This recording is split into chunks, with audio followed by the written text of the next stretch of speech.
ஸ்ரீராமரோட அருள் ஆசியை அனுபவிக்கிறதுக்காக வந்திருக்கிற பக்தாள் பாகவதாள் எல்லாருக்கும் நமஸ்காரம். நான் இந்த ஊர்ல பிறந்த பொண்ணு. இதான் எங்க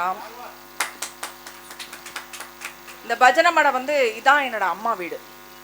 ஸ்ரீராமர் தான் எனக்கு அப்பா அம்மா எல்லாமே. நான் அங்கே தான் வளர்ந்துருக்கேன். ஃபுல் அண்ட் ஃபுல் சின்ன குழந்தையா 12th கிளாஸ் படிக்கிற வரைக்கும் அங்கே தான் இருந்திருக்கேன். அதுக்கப்புறம் காலேஜ் அது இதுன்னு வெளியில் போயாச்சு. So first 17 years full and full நான் பஜனை மடத்தில் இருக்கேன். நிறைய நாள் பஜனையில் பஜனை நடக்கும்போது தூங்கியே போயிருக்கேன். அங்கேயே அப்படியே என்னை விட்டுட்டு கதை பூட்டின்னு போயிடுவான். அந்த மாதிரி நிறைய நாள் நடந்திருக்கு. இப்போ நாங்கள் சின்ன வயசில் இந்த ஊரில் இருக்கும் பொழுது ஒரு பேங்க் மேனேஜர், கெனரா பேங்க்குக்கு ஒருத்தர் குண்டுராவ்னு ஒருத்தர் வந்தார். அவர் இங்கே அக்ரஹாரத்தில் அவருக்கு வீடு பார்த்து நாங்கள் கொடுத்துருந்தோம். அவர் இங்கே இருக்கும் பொழுது எவ்ரி ஃப்ரைடே எங்களுக்கு ஈவினிங் இந்த சின்ன குழந்தைங்களுக்கு எல்லாருக்கும் பாட்டு சொல்லி தருவார். பாட்டுனா பஜன் சொல்லி தருவார். நிறைய பஜன் சொல்லி கொடுத்துருக்கார். அவர் சொல்லி கொடுத்த பஜன் ஸ்ரீராமரோட அருள் இல்லைன்னா எங்களுக்கு யாருக்குமே கிடைச்சிருக்காது. நான் இந்த ஆத்தூரில் இந்த அக்ரஹாரத்தில் பிறந்து வளர்ந்த இது நான் எப்போவுமே I always relive my childhood எப்போவுமே.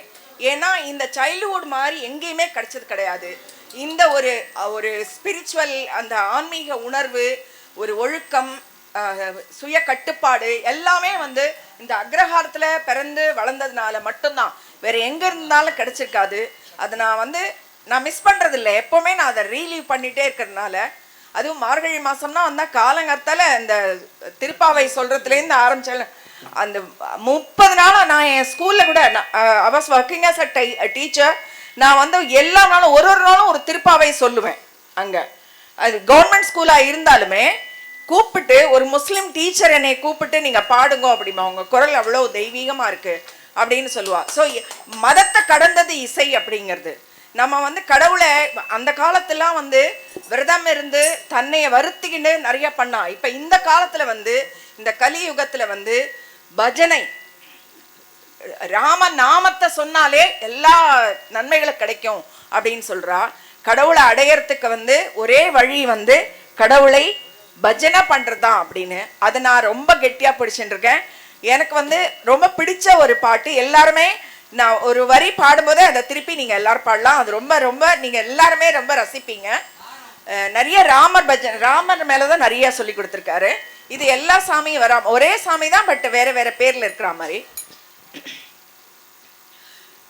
ஜெய ராம ஹரே ஜெய ராம ஹரே ஜெய சீதா ராம ஹரே ஜெய ராம ஹரே ஜெய ராம ஹரே ஜெய சீதா ராம ஹரே ஜெய ராம ஹரே ஜெய ராம ஹரே ஜெய சீதா ராம ஹரே ஜெய ராம ஹரே ஜெய ராம ஹரே ஜெய சீதா ராம ஹரே ஜெய கிருஷ்ண ஹரே ஜெய கிருஷ்ண ஹரே ஜெய ராதா கிருஷ்ண ஹரே ஜெய கிருஷ்ண ஹரே ஜெய கிருஷ்ண ஹரே ஜெய ராதா கிருஷ்ண ஹரே ஜெய கிருஷ்ண ஹரே ஜெய கிருஷ்ண ஹரே ஜெய ராதா கிருஷ்ண ஹரே ஜெய கிருஷ்ண ஹரே ஜெய கிருஷ்ண ஜெய ராதா கிருஷ்ண ஹரே ஜெய ரங்க ஹரே ஜெய ரங்க ஹரே ஜெய பாண்டுரங்க ஹரே ஜெய ரங்க ஹரே ரங்க ஹரே ஜெய பாண்டுரங்க ஹரே ஜெய ரங்க ஹரே ஜெய ரங்க ஹரே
பாடினேன்னா எல்லாருக்கும் ஒரே தடவையிலே மனப்பாடம் ஆயிடணும் அப்படிங்கிறதுக்காக. நீங்க எப்பவுமே நீங்களும் இதை பண்ணுவேன்னு நினைக்கிறேன்.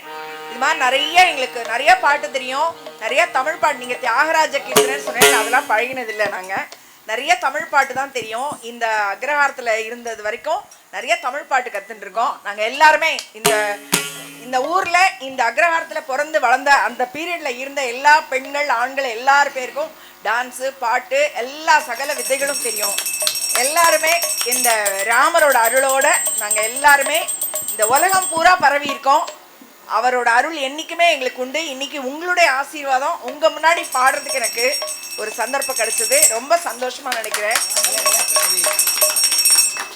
Thank you so much.